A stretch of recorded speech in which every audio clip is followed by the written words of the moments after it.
Assalamualaikum warahmatullahi wabarakatuh. Kembali lagi bersama saya, Igor Roja. Pada video kali ini kita akan membahas mengenai apa itu segmentasi pasar, targeting pasar, dan positioning pasar. Untuk teman-teman di rumah, apakah udah mengetahui apa itu segmentasi pasar, atau targeting pasar, atau positioning pasar?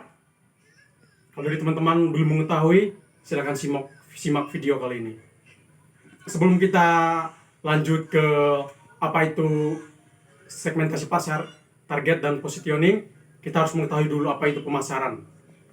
Menurut saya, pemasaran merupakan salah satu kegiatan di mana yang dilakukan oleh suatu perusahaan penghasil barang atau jasa untuk menawarkan barang atau jasa kepada konsumen. Dan untuk melakukan pemasaran juga itu membutuhkan suatu strategi.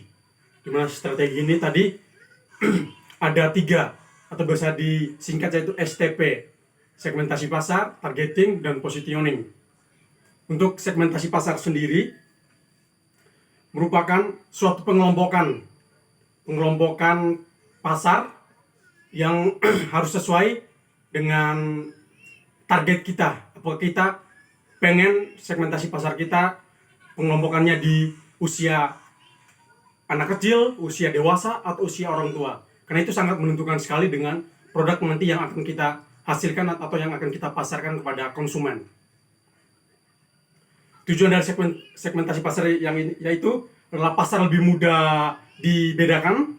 Setelah itu pelayanan kepada pembeli yang lebih baik. Yang ketiga yaitu strategi pemasaran yang lebih terarah. Jadi seperti yang tadi saya katakan, apabila kita udah mengelompokkan konsumen, yaitu ada anak kecil kelompok sendiri, ada dewasa kelompok sendiri, ada orang tua kelompok sendiri. Di situ kita bisa gampang untuk melakukan pemasaran, sehingga produk yang kita bawa ini apakah itu adalah produk yang dibutuhkan oleh anak kecil atau orang dewasa atau orang tua. Jadi kita dalam melakukan pemasaran harus mengerti juga segmentasi pasar itu pengelompokan pasarnya itu di mana aja. Setelah itu ada manfaat juga. Selain ada tujuan, ada manfaat.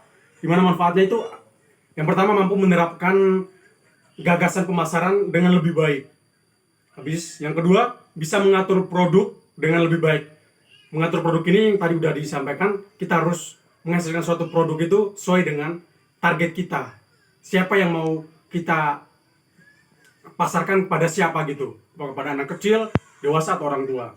Setelah itu mampu menemukan dan membandingkan kesempatan pasar. Jadi kita bikin produk harus bisa membandingkan dengan pesaing yang lain. Kita harus bisa bikin suatu produk harus lebih menarik dari pesaing yang lain sehingga produk kita lebih unggul dari pesaing yang lain atau kompetitor. Setelah itu, mengelompokkan anggaran yang dimiliki secara tepat. Jadi bila kita ingin membuat produk, kita harus bisa mengelompokkan anggarannya. Produk yang kita bikin ini anggarannya berapa, sehingga nanti kita tidak mengalami suatu kerugian. Setelah itu, dapat menciptakan daya tarik di bidang pemasaran. Kita harus bisa membuat suatu produk dengan inovasi dan kreativitas kita sendiri, sehingga produk itu bisa dilihat oleh para konsumen menarik bagi mereka gitu. Setelah itu, perusahaan berada pada posisi yang lebih baik.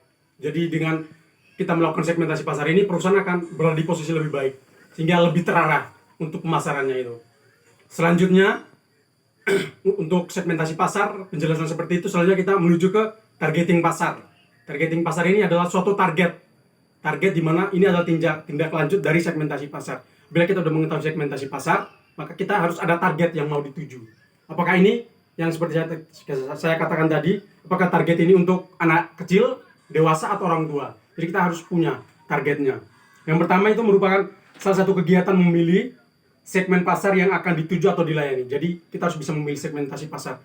Apakah kita di sini, atau di sini.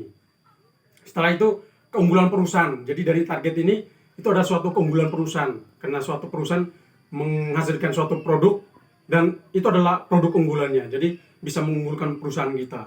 Setelah itu ada kompetitor, di mana hal yang membuat unik dibandingkan dengan kompetitor. Jadi barang yang kita buat itu harus unik sehingga bisa membedakan dengan kompetitor kita, sehingga barang kita itu lebih unggul dari pesaing kita.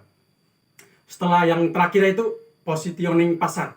Di mana positioning pasar ini yaitu adalah suatu posisi pasar ya. Jadi tadi kita udah dari segmentasi pasar, target, kita harus bisa memposisikan juga produk yang akan kita pasarkan itu di mana gitu.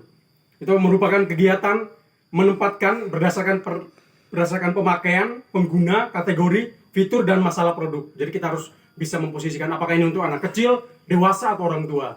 Biar produk yang kita bawa, yang kita hasilkan itu bisa habis, bisa terjual habis, dan bisa disenangi oleh konsumen. Tujuan dilakukan positioning pasar ini yaitu untuk mempengaruhi pasar pengguna produk jasa atau barang dibanding dengan kompetitor. Jadi setelah kita memposisikan, kita bisa tahu, oh ini pesaing kita ini. Jadi apa yang harus kita lakukan sehingga kita bisa mengalahkan pesaing kita. Oke, mungkin sekian saja penyampaian video dari saya. Apabila ada salah kata, salah perbuatan, saya mohon maaf. Semoga video ini bisa bermanfaat bagi teman-teman di rumah. Saya akhiri. Wassalamualaikum warahmatullahi wabarakatuh.